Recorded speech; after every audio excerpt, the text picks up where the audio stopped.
İdman zallarına üz tutan insanların əksəriyyətinin əsas məqsədi sağlam həyat tərzi qurmaq və bədən formasını yaxşılaşdırmaqdır. Lakin idman zamanı edilən bəzi səhvlər gözlənilən nəticəni gecikdirə, hətta sağlamlığa zərər vura bilər. İdmanla məşğul olan zaman edəcəyimiz kiçik səhv səhhətimizdə ciddi problemlərin yaranmasına gətirib çıxara bilər. Vaxtaşırı bununla bağlı Kivdə və sosial mediada məlumatlarla rastlaşırıq. Bəzi hallarda belə səhvlər ölümlə də nəticələnir. Bəs idman zallarında ən çox edilən səhvlər hansılardır? Tanınmış fitness məşqçisi Kamil Zeynallı məsələ ilə bağlı yenavaz.com-un suallarını cavablandırıb. O bildirib ki, bəzi insanlar idman zamanı yalnız bir neçə hərəkət öyrənir və daim həmin hərəkətləri təkrar edirlər. Stat: İdmana başlayan şəxs bilməlidir ki, ilk mərhələdə hərəkəti neçə dəfə yerinə yetirməlidir və bir həftədən sonra bu say nə qədər artırılmalıdır. Təəssüf ki, bir çoxları bunu nəzərə almır. Statın sonu. Onun sözlərinə görə idman zallarına gələn insanların əksəriyyəti məşqləri öz başına sosial şəbəkələrdə gördükləri nümunələr əsasında həyata keçirirlər. Stat: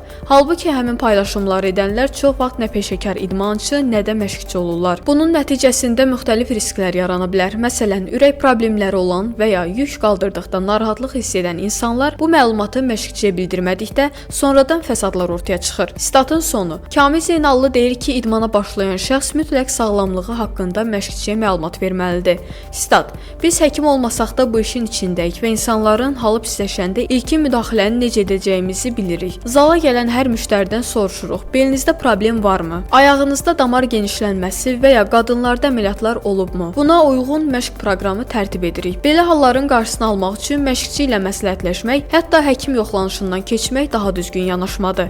Statın sonu.